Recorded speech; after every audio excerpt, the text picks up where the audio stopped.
Okay, Service Dog friends, I am actually on my flight back from Minnesota from the Mayo Clinic, and I have to be back in Oklahoma in just a few hours. We might be on the connecting flight, but I actually got a nosebleed on my flight. I actually took off all my makeup, took a big nap, and I woke up with a big gushing nosebleed. It was fabulous. Lola slept the whole time. The flight was not really fun though.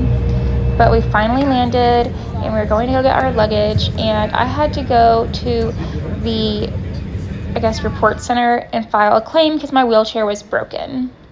So yeah, I'm in that office right now, and then I saw a cute little dog, but I'll play a little clip explaining what happened because it was absolutely horrible, and I was crying the whole time, so I did not record in the office, but it was terrible because I had another trip in less than 48 hours.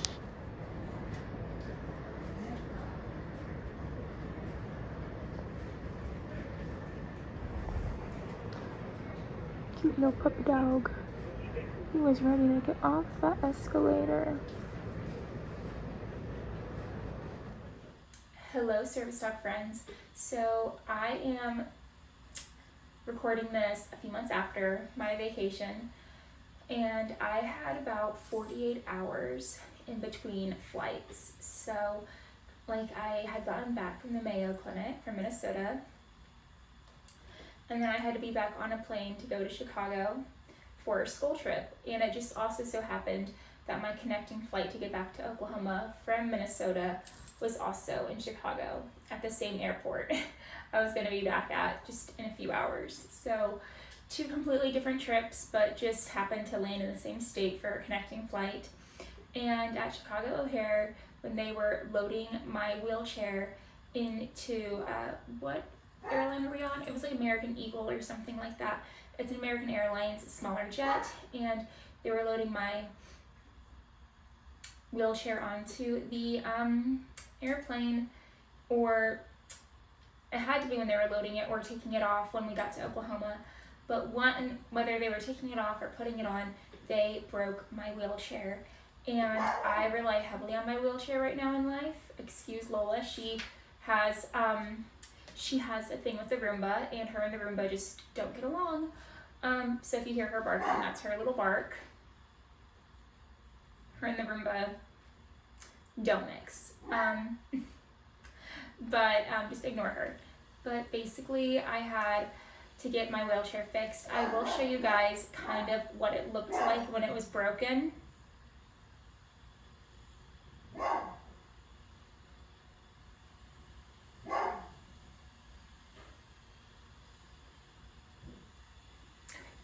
And basically what it looks like, oh, ma'am. Oh my goodness. Okay, well, let me go talk to her 1 moment, please. Ma'am, how are you and the Roomba getting along?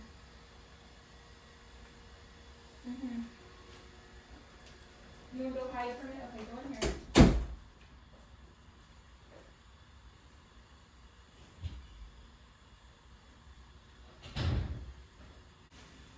She's hiding in the bedroom from the Roomba. But,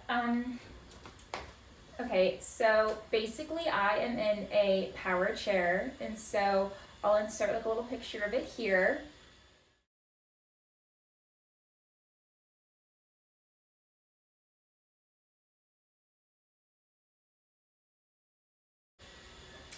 So I'm assuming what had happened, they picked it up by the control panel when lifting it, and my chair opens very, very easily. It's very light for a power chair. It's 30 pounds, and it is, it has little warning stickers of where not to pick it up by, and it pops open really easy.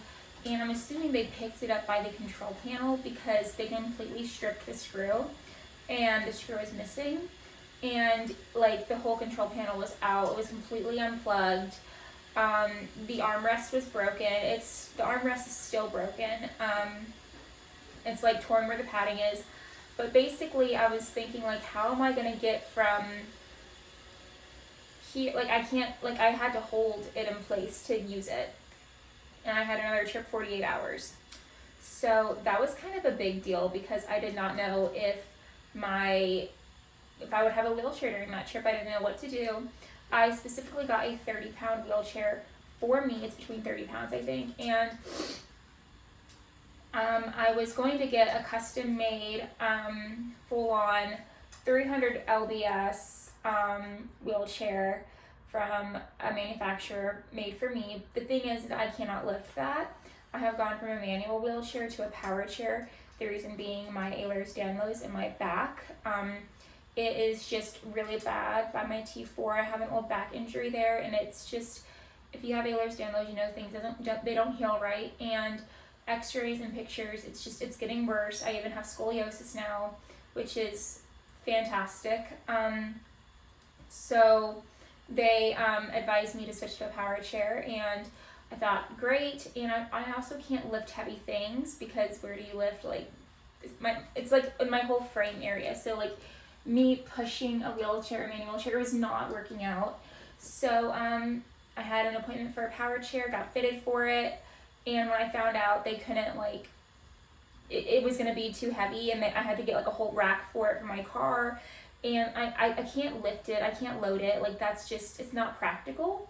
So out of pocket, I got this chair, and I love it. It is a Power Pride chair. It is so incredible. I love it. It's everything to me.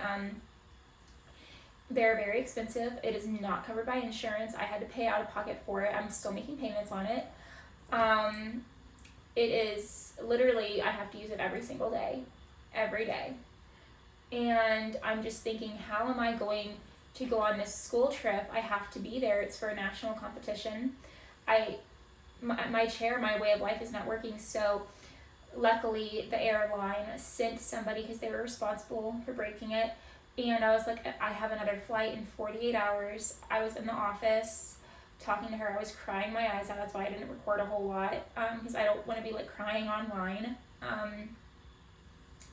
And they said that they would send somebody over to fix it. They did the next day.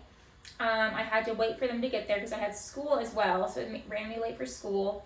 And he literally brought a chair, and there was no way I could lift it or put it together, because I also needed one that was super easy, that could just pop open. Like, this is specifically why I picked that exact chair. And it was not gonna work, the one that he brought for my exact needs. And so he was able to, he had like, I guess, a toolbox in his car, and he immediately realized what had happened to my chair, because I had it with me, and he literally fixed it right there. He ordered the new armrest, and it still hasn't come in yet, so I'm still waiting on that, which I understand it could take a while. Which the armrest is not the biggest deal, was the control panel, which is like how it works. The armrest is just a small tear in it, so it's nothing too serious, but I was very fortunate that it was able to be fixed so fast. And then he even taught me how to take the control panel apart so they don't lift it by there again, because like, if they did it once, they surely will do it again, because airline people are just focused on time management. They do not care about putting the wheelchairs in the airplane. It's obvious, because so many get broken during the day. With how many flights I had been on in that month, I was dreading it, and I knew it was going to happen. So sadly, it happened 48 hours before my next trip, so that was really hard. But let's continue on in the video. I will insert a little clip of essentially like what had happened to my chair, but like I'll have to like imitate it, like just take the control panel out and like show you guys, I guess. So that clip is gonna play now. Okay, so essentially, so here's like the screw, if I can get it undone. Hold on, my hands are like all, like it's really hard to turn. Hold on. Essentially, this screw, this is the replacement one that he gave me the day the wheelchair guy fixed it. Essentially, this was gone, and like, I mean, like it was pulled out, like it wasn't loose, like it had to have been stripped. This is the armrest that's still broken, or I guess torn, that needs to be replaced. So you can see here, there's a little warning sticker, don't pick it up by here, and they did. You can see where it's all scratched. That there's these little cables that connect, and these were all unplugged. Really brought it out to me like this, and I could not figure out what was going on. And then I figured out I needed to plug it back in, so I screwed it together. But this like kept coming out, and then this would come unplugged. So I had to like figure out what to do at the airport. So I literally just held it like that, and I like moved it. So yeah, this It's very important. Yeah, they completely pulled the control panel out for my wheelchair, and it was terrible. It was god-awful. I was terrified, but they did fix it. It's her, my little Pride wheelchair. She's black and red and silver. Mainly black, though. I love her. Okay, and now we are going to get back to the main video. Please enjoy. This was a school trip I got to do, and it was really fun, really exciting. We did win first place in our category for nationals, so that was really, really fun. But yeah, I enjoyed it quite a lot. I'm not going to show a whole lot of the school stuff going on because that's private and everything, but yeah, it was really fun. And this is my cat Kisses, and of course Lola got to attend. Oh, and I am wearing a black little matching set with white lines going down it, and I'm wearing black fuzzy house shoes and a black crop top with a white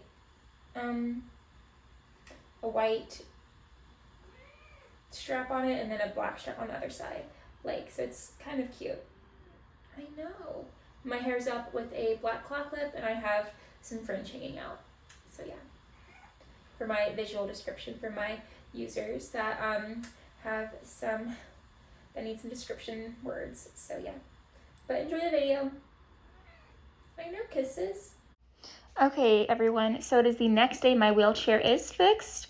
I am at the Will Rogers Airport here in Oklahoma City, and I loaded my plane with Lola. My school is so beyond accommodating. We were flying on United Airlines, and I got bulkhead seating, and not only that, I had enough room for Lola. They also booked a seat for Lola, even though they did not have to do that. They paid for a seat for her, even though service dogs do fly free, and they would just sit in the legroom or bulkhead.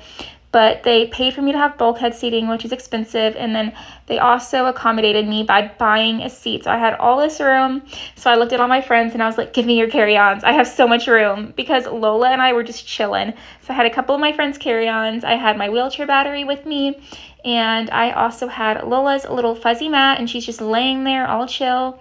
And it was a nice flight. I absolutely loved it. It was so nice.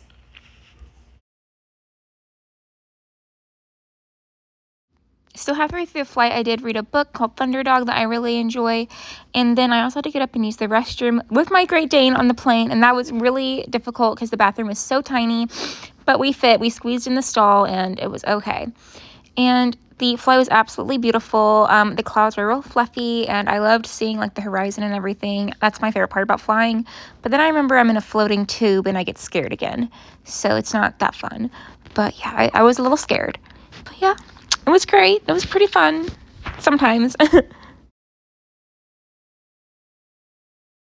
And Lola did wake up eventually, and she was also looking out the window.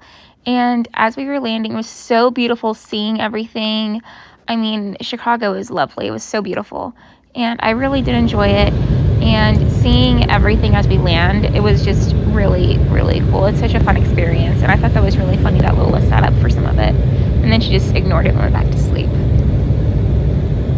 So once we did land, when we got to Chicago, we got our luggage and everything, and we immediately, I want to say not even 30 minutes after, got on our charter bus, and that was tiny. That was a squeeze, and I had never been on a charter bus really with Lola. I think maybe once before for another school thing, but it was a tight squeeze with how many of us there were. And I can't remember if anyone actually sat by me, but got all of our stuff on. And it took us a while to get to the hotel, but of course I enjoyed the ride.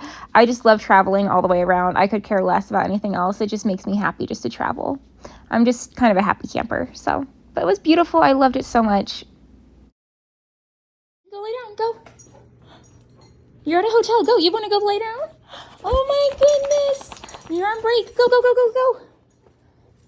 Are you waiting for me to wipe your feet before you get in the... Oh, yep, you're going in the bathroom. I'll wipe your feet. Come on.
So after touring Chicago and seeing all the fun designer stores, and touring the parks, we had our competition.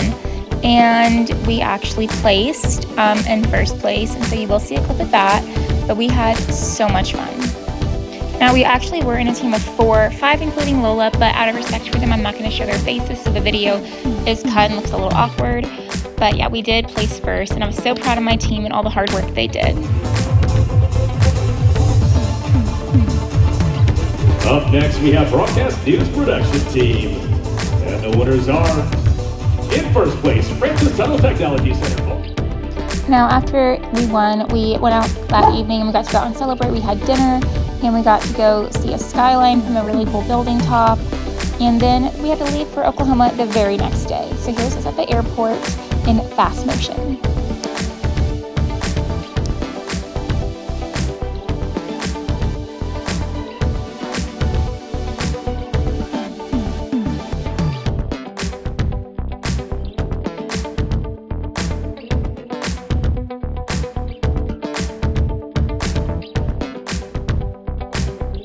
Okay, Service Dog friends, do not forget to like and subscribe so you can get a notification for when the next video comes out, and it helps our Service Dog friends grow.